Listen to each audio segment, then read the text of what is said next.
company leveraging the value of the virtual workplace? Are there situations in your company where employees have all the latest mobility tools and yet they spend most of their time in their office just like you do? The benefits are significant.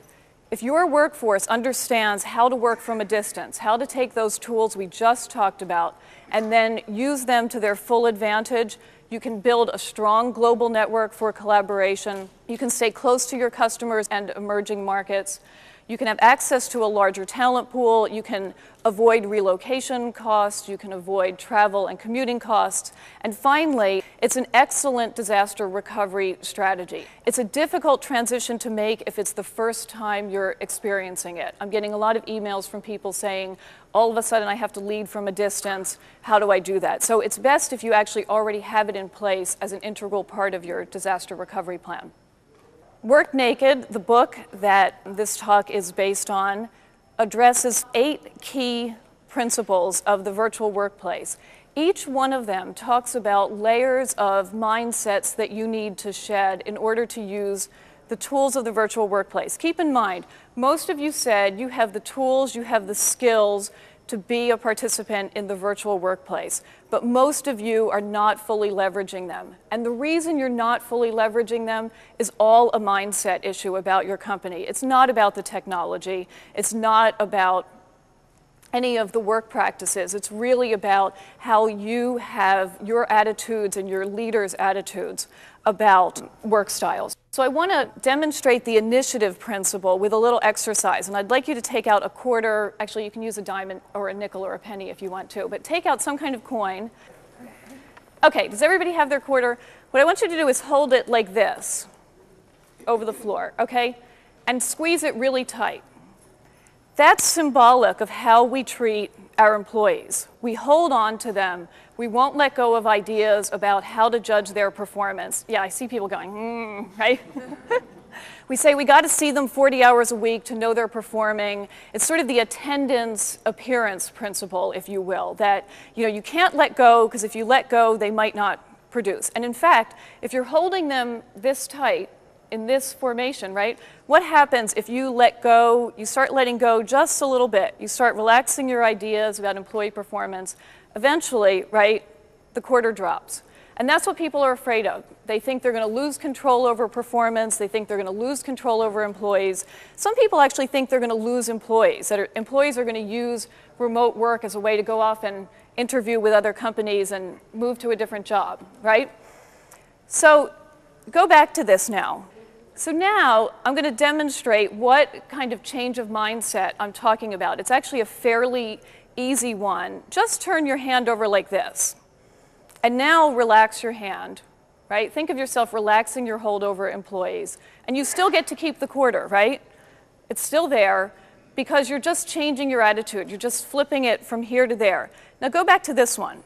When you're holding employees like this, saying, you got to come to the office every day, I got to see you every day to know you're actually working, you're actually strangling their creativity. You're saying, I know what's better for you, I'm going to hold on to you. Letting go is much easier, and you actually get a much more creative, much higher performing staff.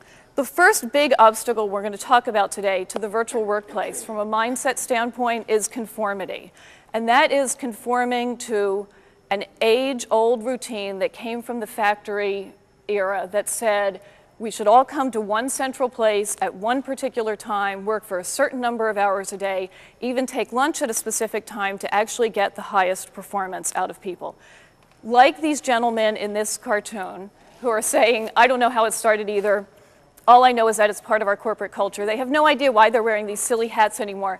Most of us have not questioned why we follow that old routine that basically comes from a totally different era of work. So I'm going to ask you now to think about changing that idea. Think about the idea that one size does not fit all. One routine does not work for all people.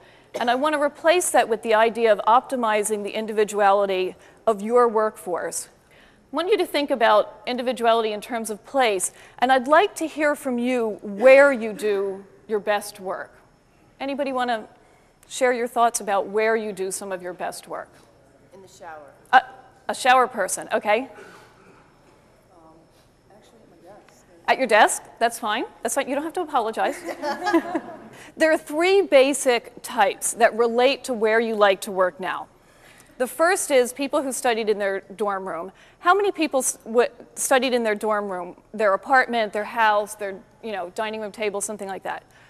Okay, half to a third of the audience. How many people studied in the library when they were in school? Okay, another third. And how many were in the student union, the cafe, the local diner, somewhere like that? A smaller percentage. Okay, great. Let me tell you why you did that.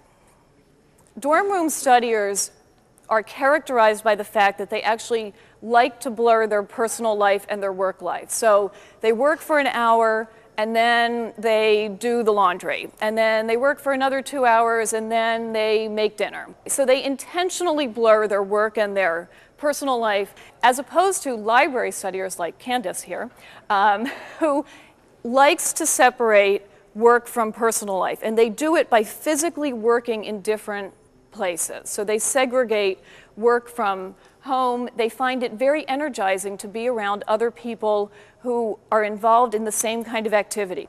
And they like a quiet setting, which distinguishes them from the third group, which is the student union studiers. Now, this group, like library studiers, likes to segregate their work and their personal life. So it's too distracting for them to be at home or in their dorm room.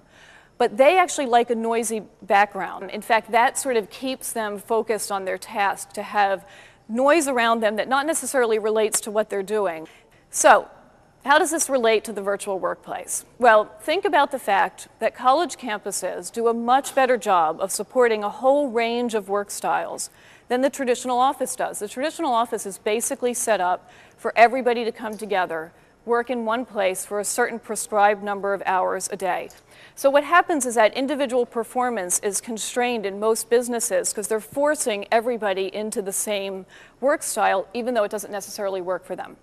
What should happen is if everybody has the freedom to make these choices about where and when to work, if they have the tools to work from other places, people who studied in their dorm room should do a lot of their solo work from home. Now, if there's some new situation at home, obviously that doesn't work for everyone, but they would be happiest if they could do a lot of their, again, solo work, not their face-to-face collaborative work, but if they could do their solo work from home, they would perform better because that most closely replicates the situation they had in their dorm room. Student union studiers and library studiers should not try to do a lot of their work from a home office because if they do, two problems usually result. One is isolation and the other is overwork. Overwork happens because they no longer have a physical separation between work and home, which is what they were used to. And the isolation results because they no longer have other people around them. Many corporations applaud people who are what? Early risers, right? Yeah? Do you agree?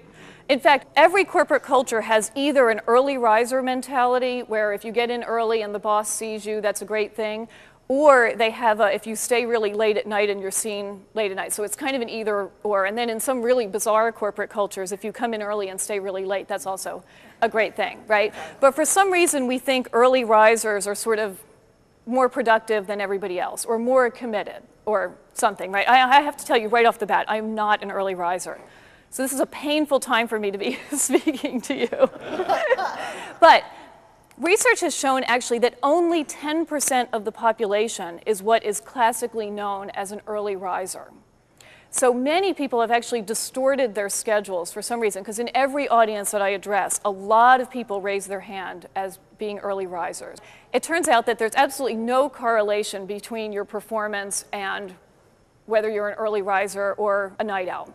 What I've found in my research is that if people have the freedom to adjust their own work style to match their lifestyle and their preferences, that they typically wake up without an alarm clock, they get enough sleep, and they use their time very effectively during the day in terms of their peak performance times.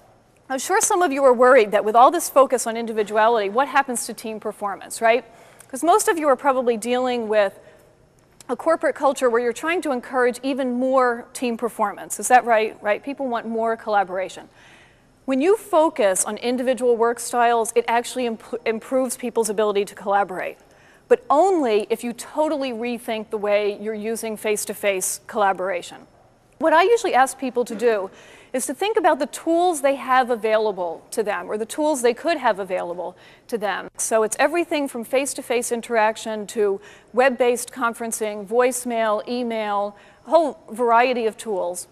And then think down the side about who it is you need to interact with. And think very carefully about how much time you spend with each of those groups now, and what kind of tool you use primarily to interact with them.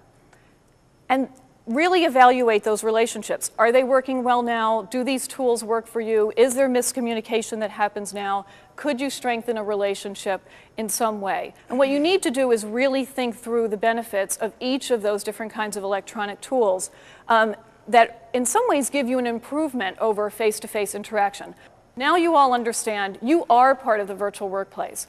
Whether you want to be part of the virtual workplace or not, you are. That's a reality.